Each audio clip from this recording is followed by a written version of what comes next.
thank you for taking time out of your evening to join us.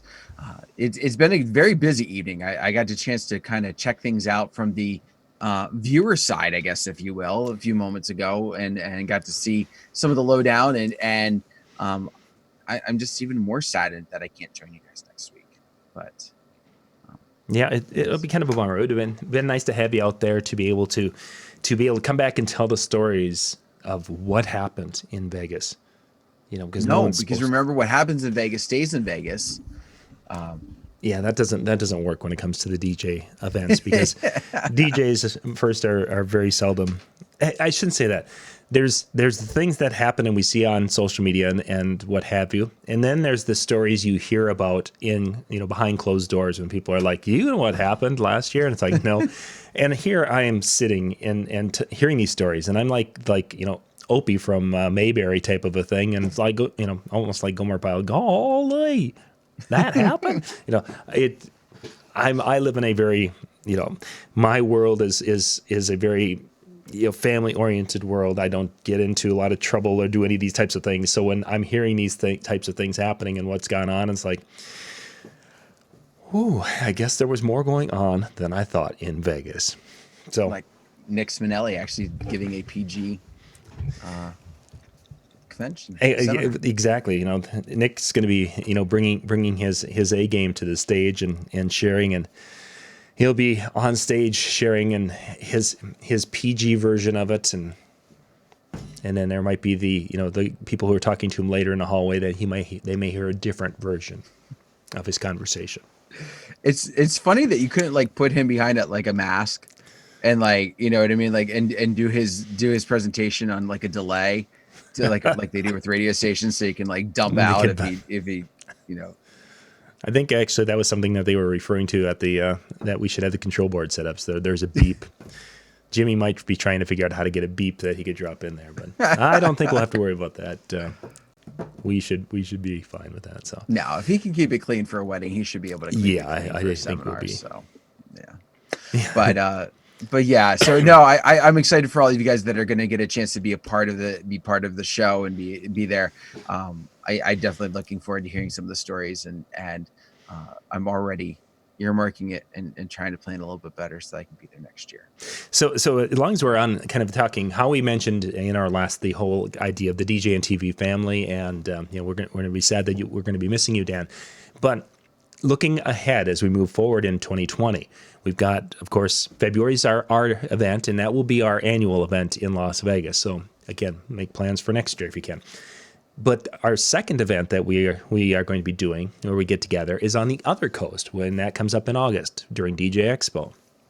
What's going to happen, I can't tell you for sure. I think we know the dates. They had the dates out quite a while, and you guys can go out to I think it's thedjexpo.com, djtimes.com, and then find it.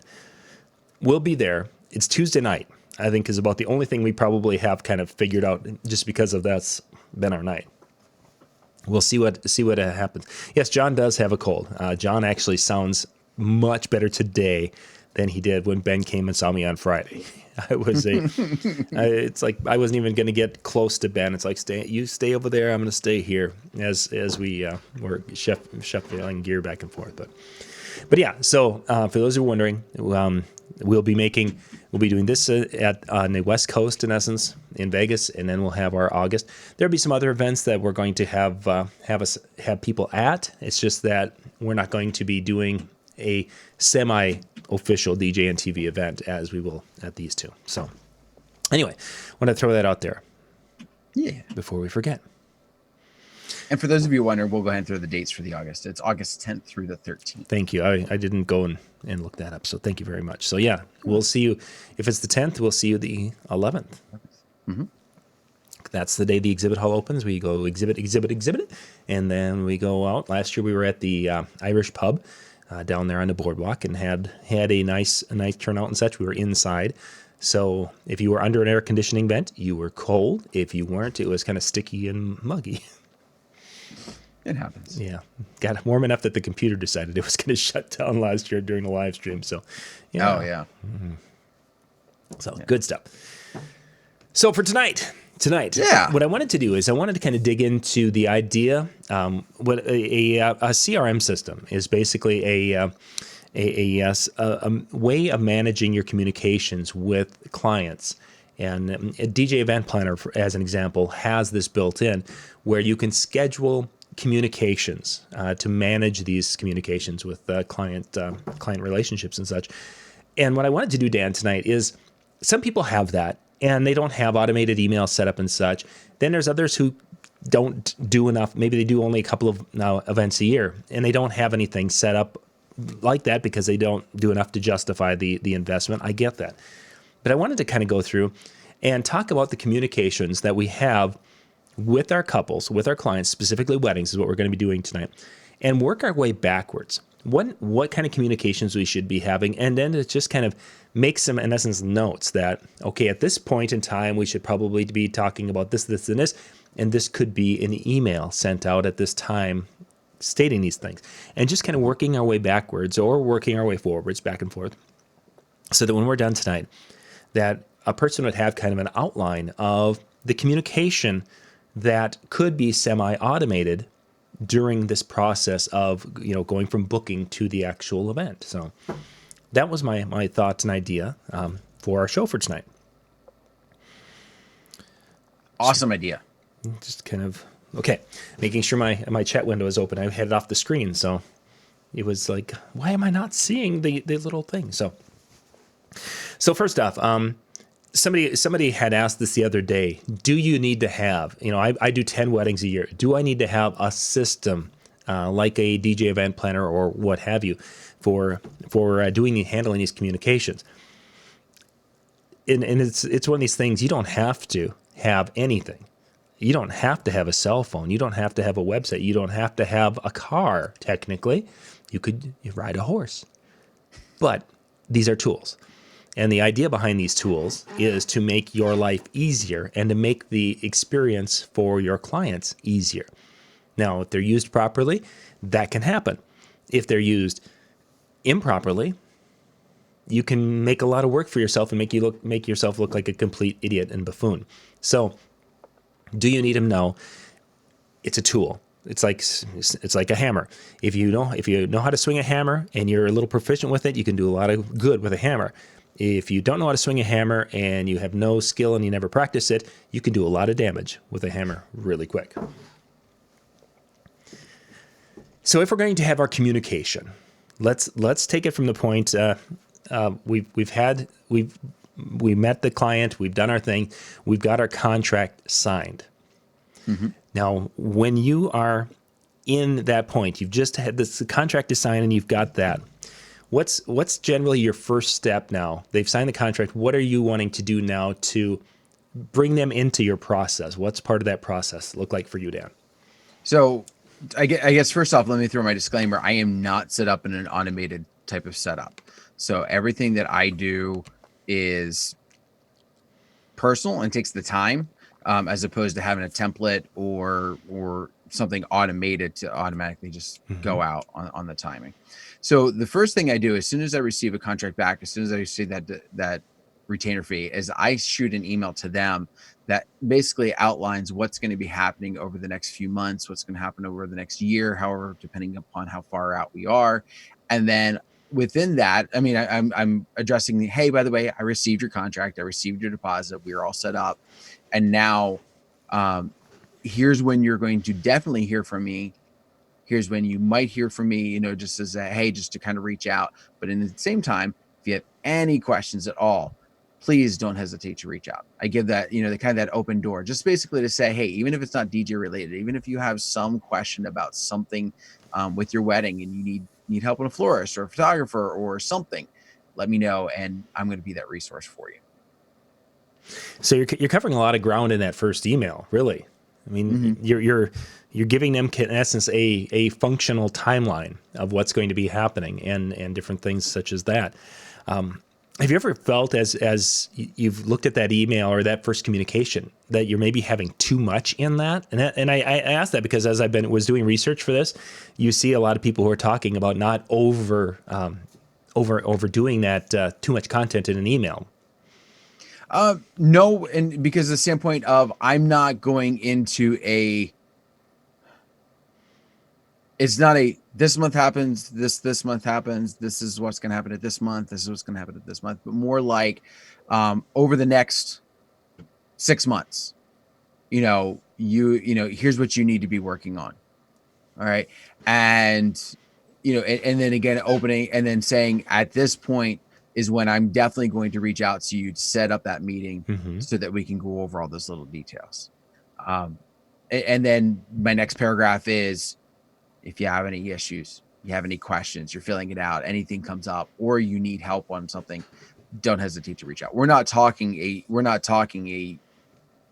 5-paragraph essay email. We're talking 2 paragraphs. It's probably a total of 8 to 9 lines total. Nice. Okay. So it's really that, just a quick little overview of what's going to be happening. And I like doing it that way because it lets them know what's coming, without, like you said, being too much for them. Right. And I look for kind of a middle ground of I would love to kind of maybe set that up, but it gives them my expectations of what I have for them. And they know, because before I used to do that, before I used to really weigh in and say, hey, this is what's going to happen, or this is when you're definitely going to hear from me. I had some couples who would be a little bit more, I don't want to say antsy, but maybe a little bit more like, we're 5 months from the wedding. Should we be meeting by now? And it's like, nope, we're good. We're 2 months. 2 months is plenty of time, and that's when I usually like to meet with my couples.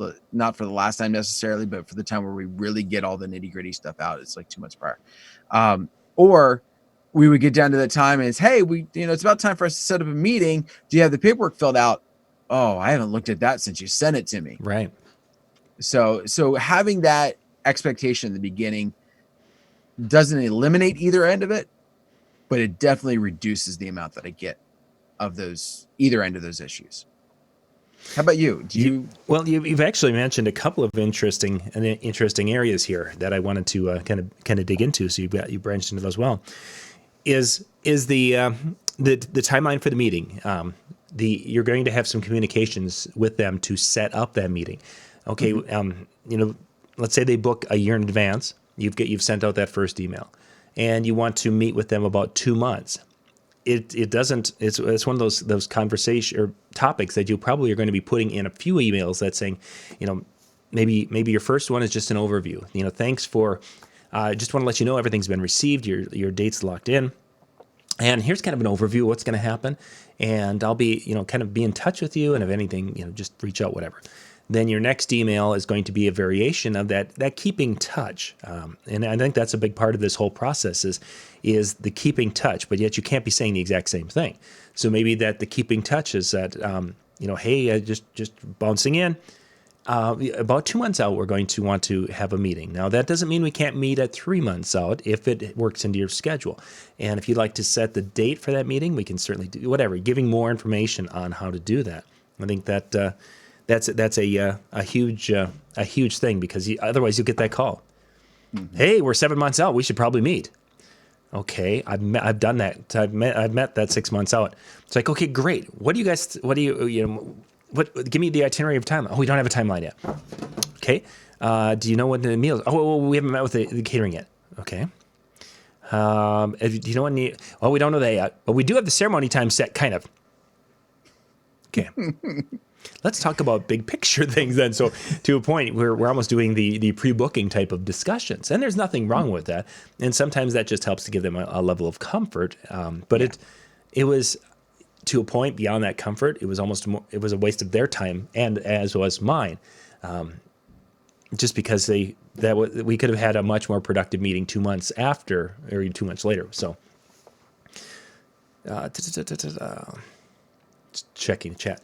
So I think that, and there was another. You mentioned another aspect there, the meeting, and the other one was a bigger one I wanted to get to, and I've completely spaced on it. Oh, we'll get back. We'll get back to that, because you mentioned. You talk about not having things ready. No, because that was kind of the other side I went with it. So yeah. No. Being a resource. Yeah, I'm drawing a blank of what it was. So And my personal system is I'm doing a very similar thing to what Dan is with that. Is that, hey, thanks for that. Here's a copy of the paperwork. I send the link so they can download that. A copy of the contract that has some of the pertinent information deleted or boxed out, so that if in case it gets in the wrong hands, they can't steal the credit card number, that kind of a thing. But it's sending that out and really start. I like to kind of talk about utilizing music as the ongoing discussion. It's just something I like to do because then I feel that I can utilize these other emails off and on where I'm going to be sending them something, and I can go and change the line about maybe, hey, here's a cool song, this like with the one that just came out, the father-daughter song that everyone was talking about here from the Grammys. Camila Cabello? From who? Camila Cabello? Yes, thank you. From her, the one that she just dropped, was sending that link out in an email and saying, hey, here's a really awesome song. You guys should check this out because I think it could be something of interest if you guys are wanting to do that. And, oh, by the way, speaking of songs, the music list, the online requests, if you guys could work on that just a little bit as you're going along, it's a lot easier to, having these conversations. Because there's many of them that's easier to do now than it is for them to try to do it that last 3 weeks before the wedding. Well, I think one of the things I often get asked about at the last planning meeting, even when we've got into the whole, like they've started talking about it and starting to get ideas, we sit down and without fail, it usually comes down to the father, daughter, mother, son. Mm-hmm. It's just they have difficulty picking a song, and they want to pick it. They don't want to necessarily have a dad or mom because they want to kind of give that message to them.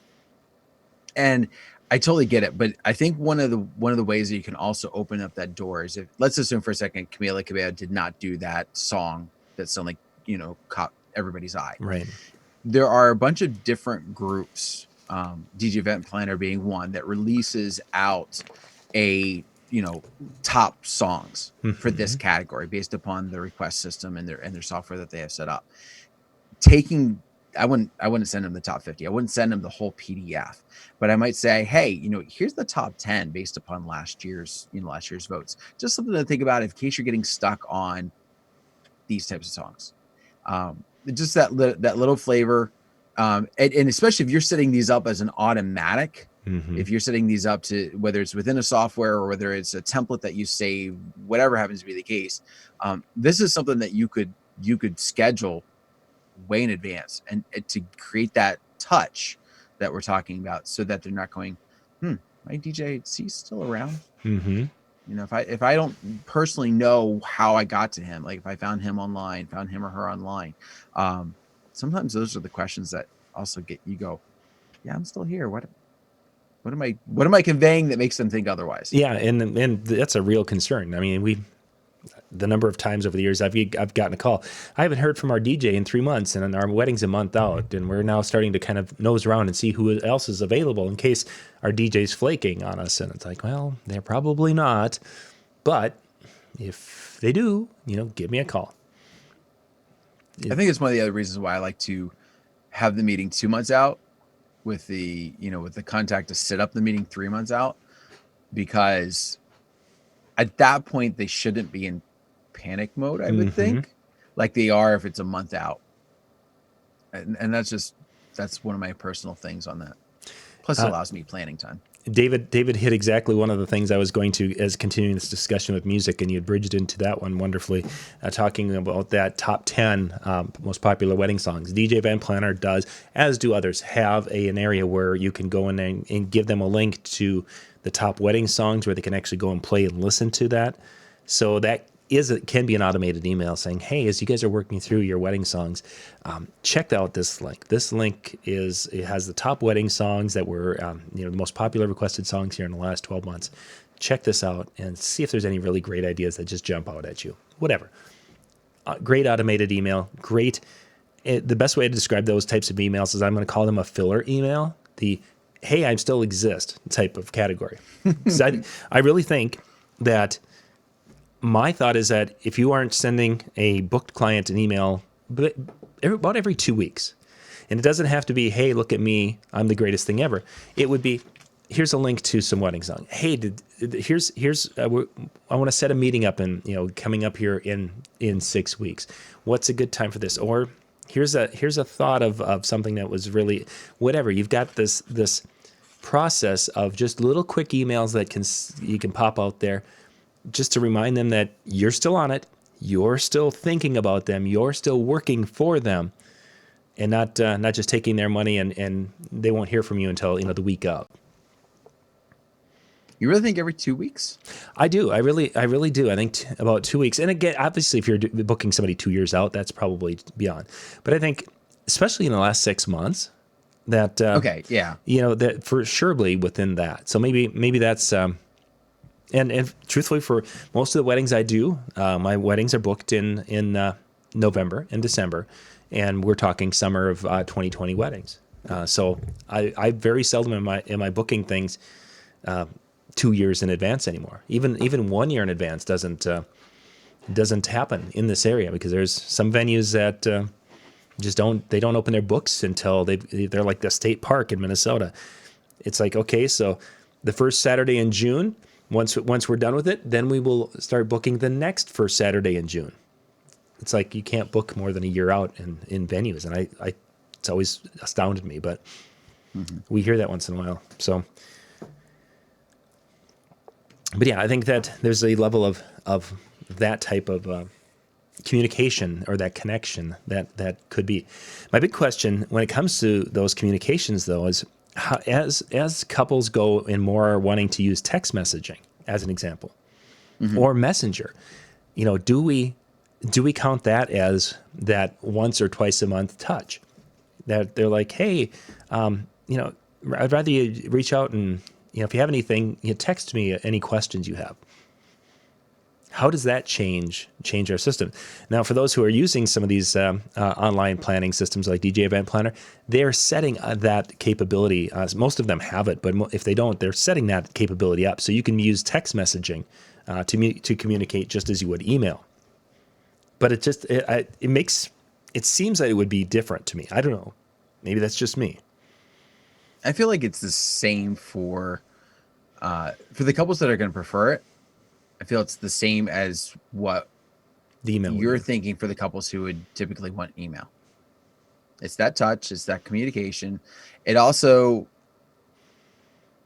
I don't want to say it's not as automated, but sometimes, especially when you if it's worded right, sometimes I think it can come across a little bit more personal by coming through text than it can through email.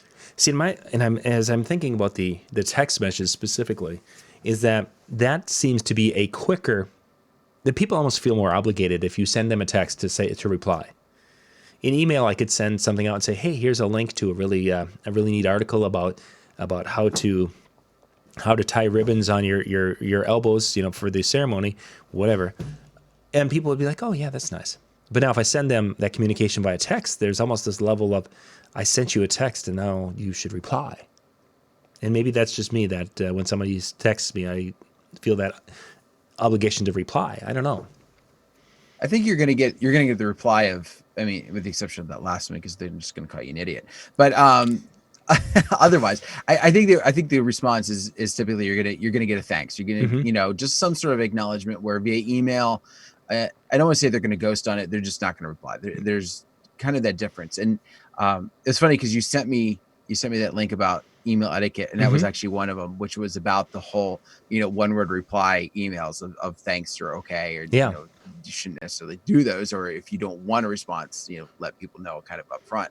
But I think with a text message, that it's real quick. It's, in fact, if they hit reply on my auto fill, like there's the three words on the iPhone, thanks is almost always one of the three in a response. So it would be click, send, done. I think mine was buzz off. What were you thinking? And who the heck are you?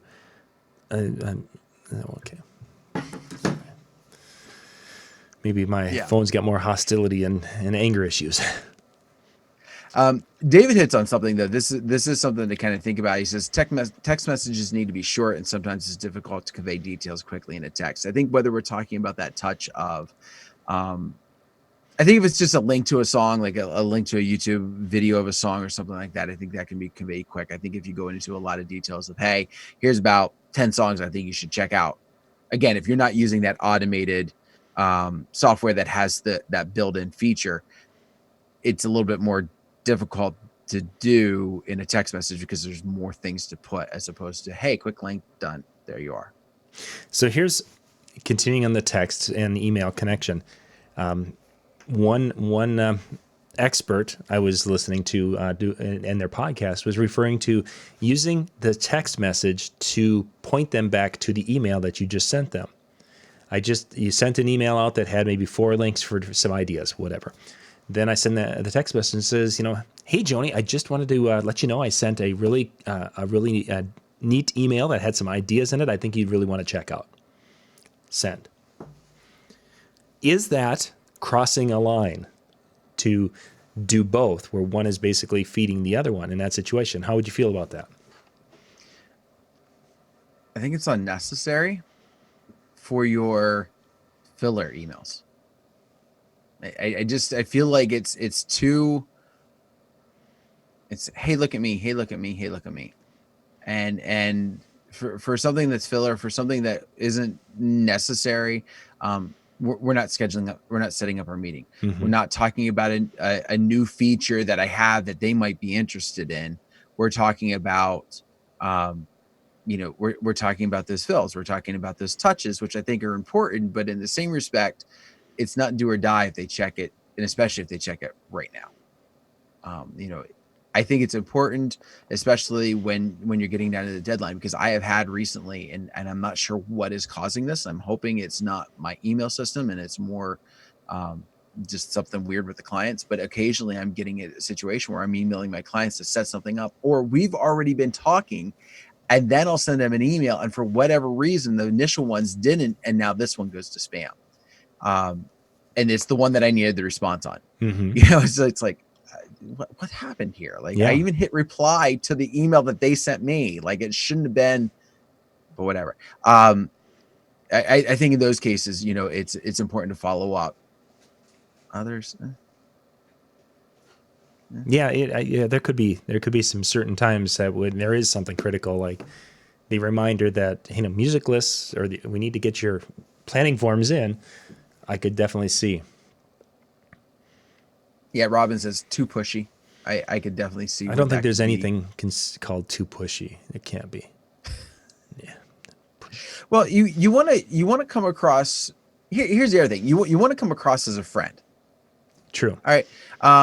For lack of better terms, you want to create that relationship with them, and if you are shooting something like that at them, and then you're following up with a text, like, would you do that with any of your other friends? Like, if you and Lori, I mean, let's even take it to that, you and Lori, you found something cool while you're out in the studio, and you send it via email to her because it was something you found, and you send it that way. Would you then immediately text her and say, hey, by the way, I just sent you something? Or would you wait until you guys saw each other? Would you like me to say no? Because the answer is yes. But I could say no and pretend. Okay. See, I don't. I might follow up with my wife at some point. Or my wife may be a little bit different situation, but well, in our situation, just because of knowing how sometimes we are busy in one area, so I'll send her, a link over, and then it's like, what happens if she doesn't check Messenger, or what happens if she doesn't check her email? I better send her a text too. So that's. But is it important stuff, or is it like Huey Lewis goes on tour? Seriously, could you get more important than that, please? You don't even know me. Fair enough. But does Lori think the same? Anyway, go ahead. I don't know. She may. I don't know. Never asked, I guess. Yeah. The call in a text went. Yeah, and Howie says it could be a little spammy. I kind of get the feeling too. It's tough to really know. For surely, especially as we're dealing with younger and younger, or the newer generation that is coming up, and that have lived on some of these things. They're going to have a different view of what is an appropriate text amount and what is not, or what's an appropriate communication that we probably aren't even going to grasp because we aren't used to that being our primary communication. I also think, keep in mind, if we're making those touches and doing this every 2 weeks, and we're texting in the same respect every 2 weeks. Yeah, that would definitely be. Now you're like talking, every time I send you an email, I'm going to send you a text. And yeah, that would probably get to be a little bit on the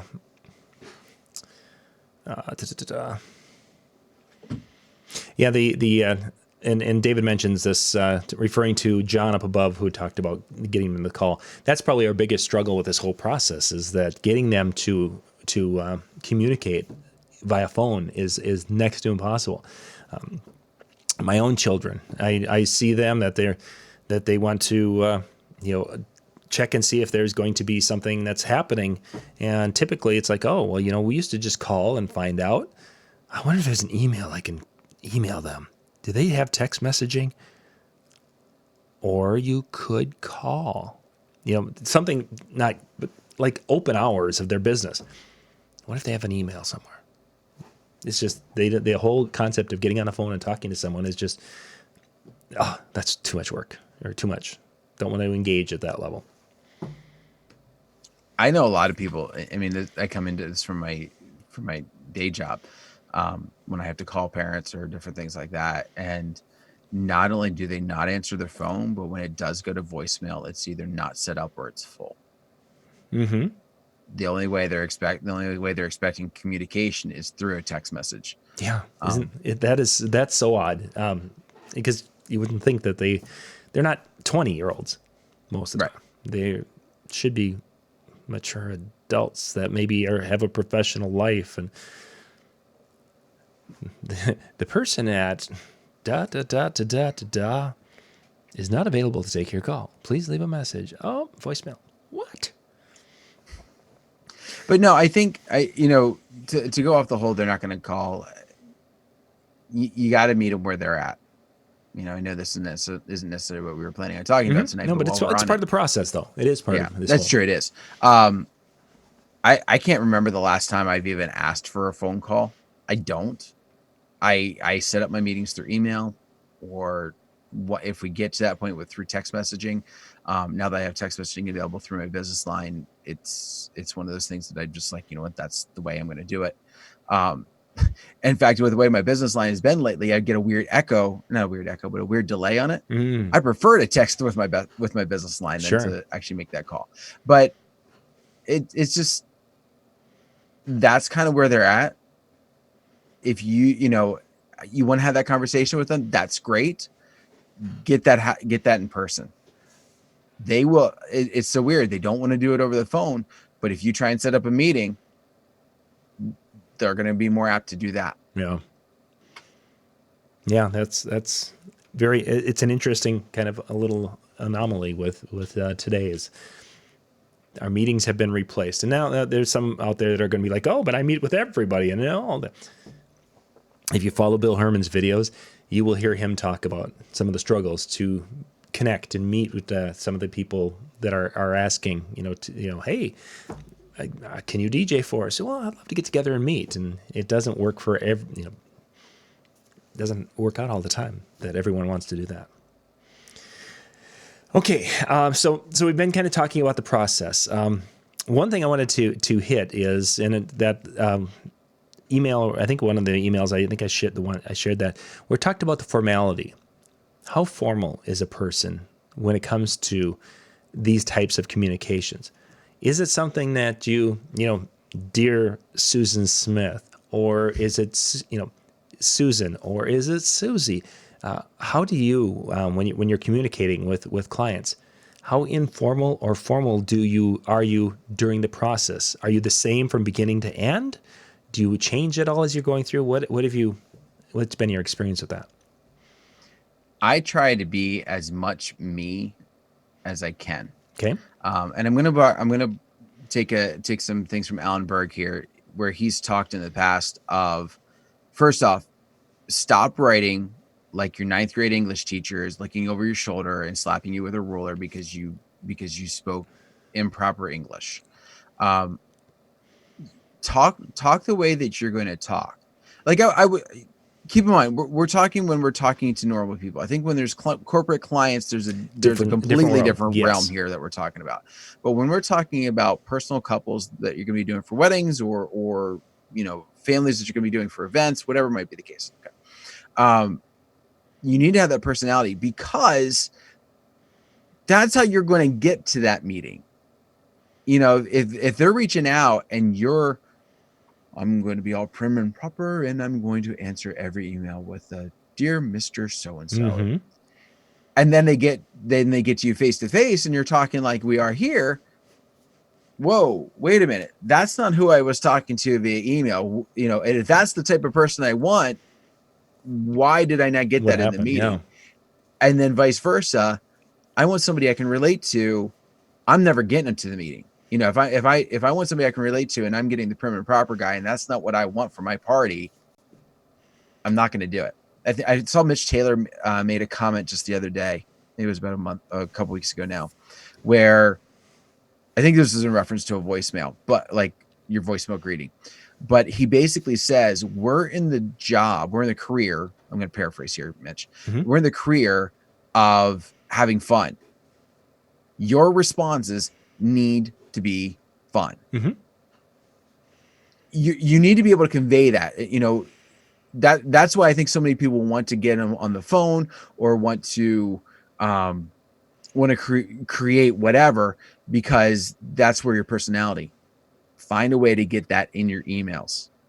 Find a way to get that. And I think that's why I've always struggled with some of those touch emails, is trying to make it personal, have fun with it, and not be taking so much time to personally create each one so that my voice comes out the same. Mm-hmm.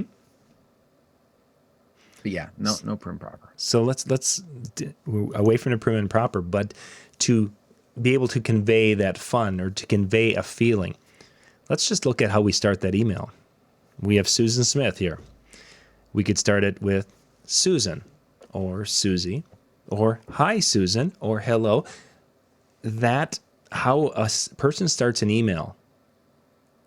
And for those, if you wonder, there was literally a seminar that was held at one of the last, and this was how do you start an email. That's all they did, and they went through the psychology of it, of when do you use which one, why do you go, or when do you get an email where you basically are just starting, just wanted to let you know, What's your thoughts?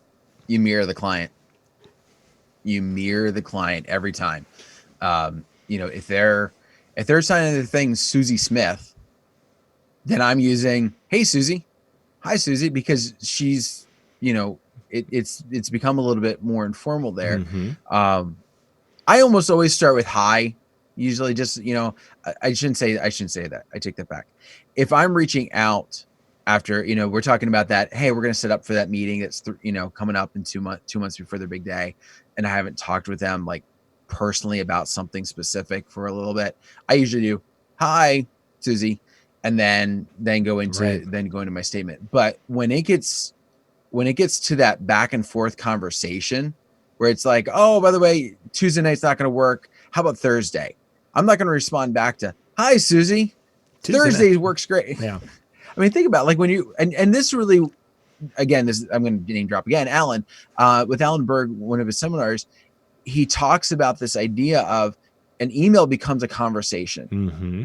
You're not asking them 30 questions.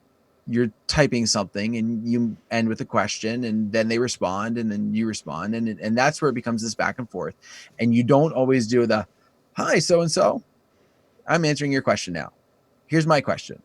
Hi so-and-so. Like, we don't talk like that. So why would we expect it to be in our email? So mirror what they're doing. I'm more apt to use the hi so-and-so if they continue to use it, though. Mm-hmm. I will say that. Just because it's like, well, they keep using it, I feel like I got to.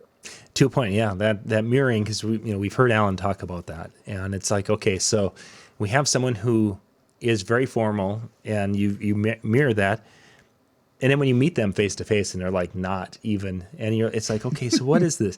So then then it's like, oh, some of this is, their signature line that looks super, super formal when, yeah, okay.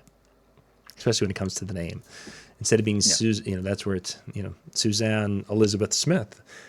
Across there, it's like, oh, does she go by the whole thing? Should I be talking about the whole thing, or is it just the first name and last name? I'm confused. Not that ever's happened, but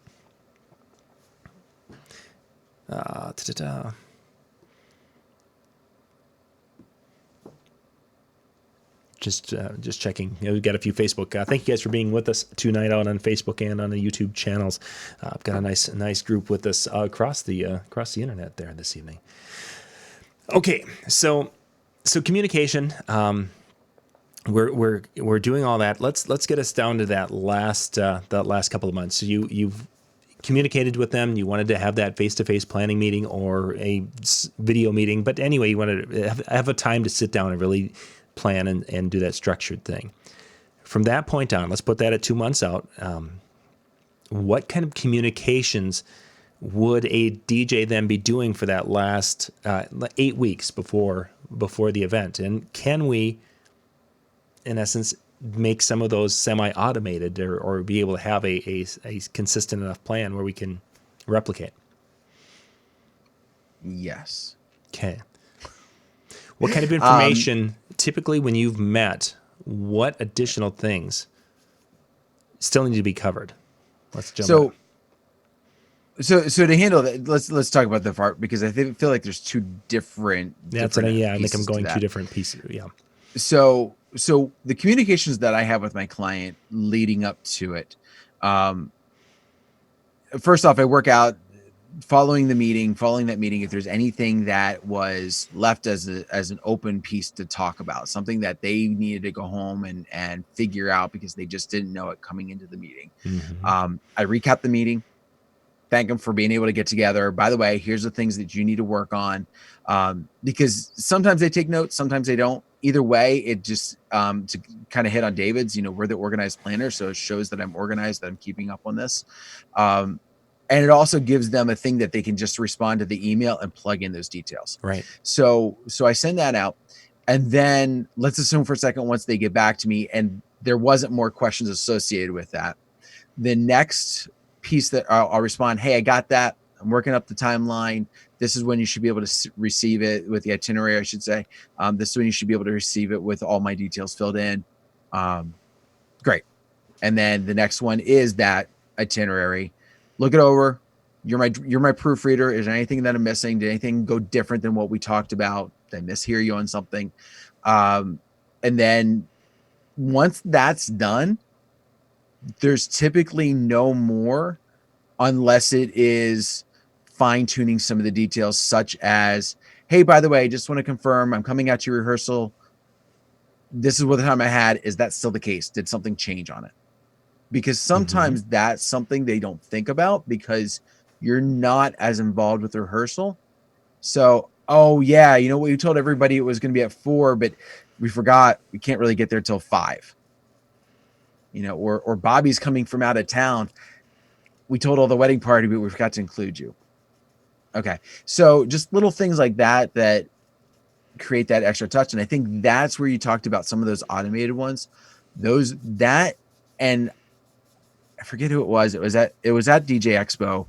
One of the DJs talked about it was one of the seminars, and they talked about kind of customer service ideas. I think it might've been, is it Brian Bonazzi? Brian Bonazzi, last name, but it may have been his seminar, but not his idea. A week before, they do one final email just to say, especially for those client portal type setups, hey, by the way, your request list is going to be closing here. If you didn't have anything in by this date, make sure it's done, or once it hits, it's closed. Right. It's just kind of that final reminder. Hey, this is it, and they do it in video format, which I think is really awesome. Nice. But yeah, to be able to drop a little thing and say, hey, Susie, just wanted to let you know, and by doing it via video, even though the script is similar, and just dropping the names in, it's a great methodology. The communication, you mentioned the notes, and that's actually one of the things that I think I started this about 2 or 3 years ago. is I bring the iPad and I'm taking a series of notes on the iPad for what we're going through in our meetings. And I've done the same thing when we're done with that. I've gotten them a copy of the notes of what we've talked about and the timeline after I've kind of walked through it a little bit. And then, of course, at the top, things they need to do, just because that is something that has been so valuable, because some take copious notes when we're talking, and I bet half of the clients I work with, they may or may not write something down. There are times where it's like, okay, can you please write this down? I need you to do this. Oh yeah, I should do that. I should. Yeah, it's not put in your phone something. Something. So Yeah, and it's not that they're being bad in any way, shape, or form, or disrespectful. It's just, I think it's one of those things that some folks just don't realize all the intricacies of planning a wedding, and when we're talking to them 2 months out, they still maybe haven't had some of those things slap them up alongside the face that this has gotta, you gotta be thinking about these things at that level. So I definitely think that that the notes thing and then a couple of follow-ups, that's going to give you some very engaged follow-up, at least for the next 2 weeks, probably. Mm-hmm. And then that last 2 weeks, that's always a tough area, because there's a part of me that doesn't really want to, unless it's to assure them or answer any questions. It's not something I want to be coming to them with questions anymore. Mm-hmm. And even the idea with the music list, or to say that that's going to end and such, while it's nice to have that communication and letting them know, I just don't want to be a person who's going to be throwing any more stress onto them, which, the music list thing is not going to be, wouldn't be stressful, but maybe for some people it would be. I don't know. Oh my gosh, it's going to shut down and we haven't done our songs yet. Whatever. It's that balance of getting having communication, getting the information we need to do the job, but not stressing them out, especially if they've left some things into that last 2 weeks. And unless you've been married a bunch of times, you don't recognize or don't realize what happens that last week. Yeah. I mean, you could have everything planned out, and that last week is going to have all those tiny details that you never thought about working their way in, or just planning, or preparing something, or doing something. And so the more you can take care of in advance, the better. And I'm with you. I don't like to reach out those last 2 weeks. I've done it a couple different times where it's just like, oh, I've got this information for you. Oh, I've got that information, because we still haven't gotten that filled out, or we still haven't gotten that answered. Mm-hmm. But beyond that, unless I'm checking in, like I said, to confirm on a rehearsal, or just to double check anything from them that I absolutely need, I try and leave and stay away, just because they are going to be stressed. They're going to be dealing with and they're probably going to be dealing with other vendors who, for whatever reason, waited to the last minute. Mm-hmm. So I don't like to be that person. And I agree completely, of course, not to be that person. The only thing that I make sure that I emphasize to them at the last meeting, which generally is probably more happening a month out than 2 months out, is that they can reach me via Messenger. They can reach me via the text message. That basically anything they want to do to reach out, if they have a question, no matter how small the question is, even if they're just asking, how deep is the blue light that my LED light produces, whatever, I don't care.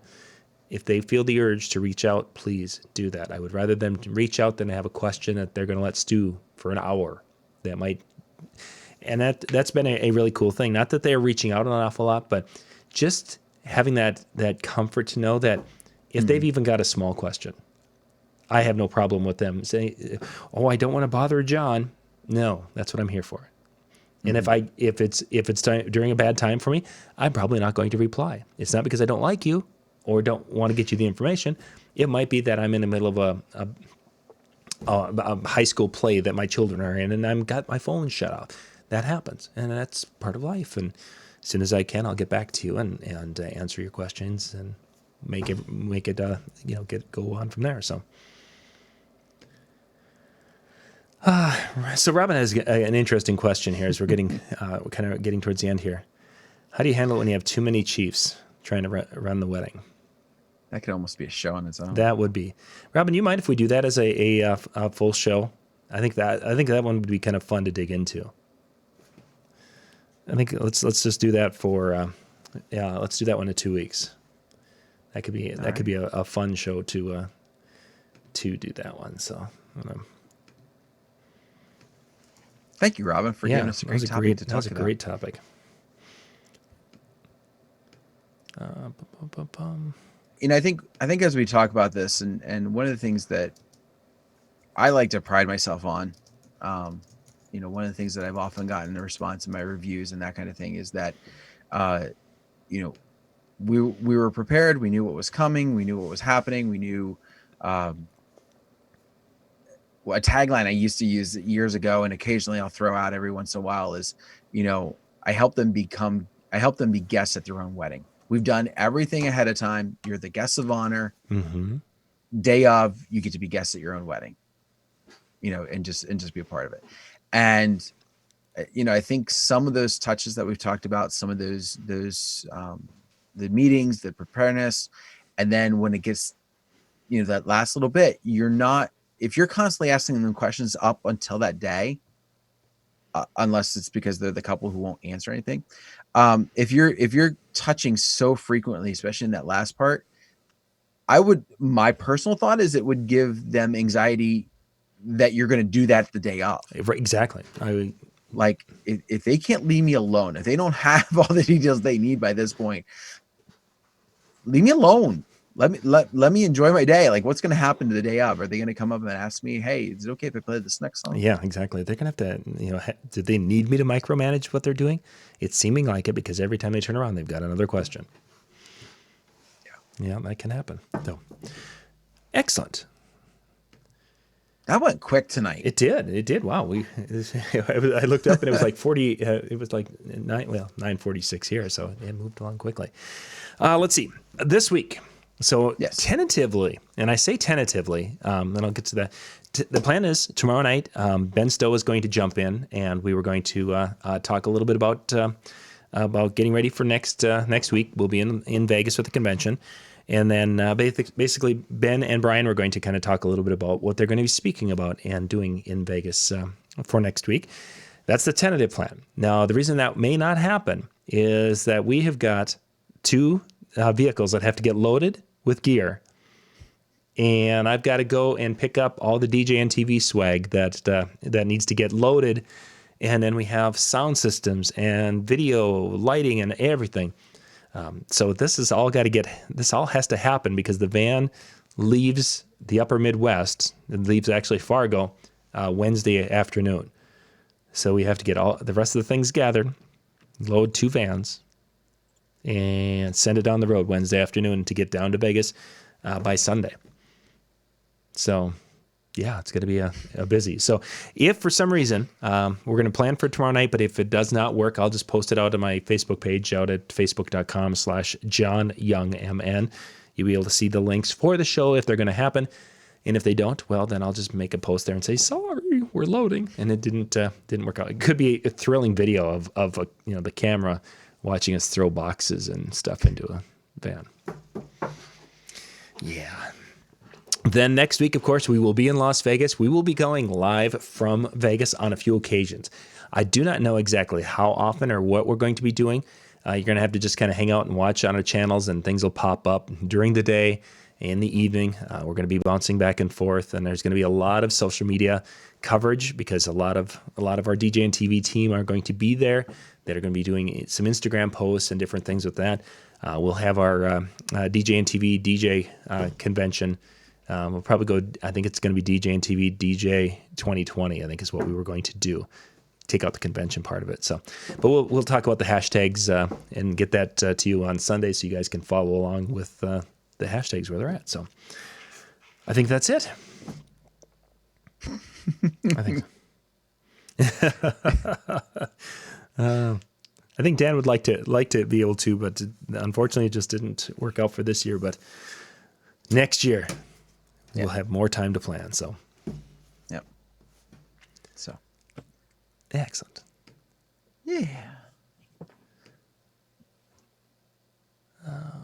Yeah, I think we're good. We're good. Okay. Well, let's wrap it up, Dan, and call it a night. All right. Well, on that note, of course, as I say every week, thank you very much for taking time out of your schedule to join us. It's been an absolute pleasure being a part of tonight, and some of the comments that we've been able to read and be able to follow along with. Thank you very much for adding your 2 cents, and we encourage those each and every time that we meet on YouTube, on Facebook, wherever it happens to be that you're joining us and joining this video. So thank you very much. You have yourself a wonderful evening, and I will talk to you all in 2 weeks. And John, have a good one and safe travels. Thank you much. Catch you guys later. Bye-bye.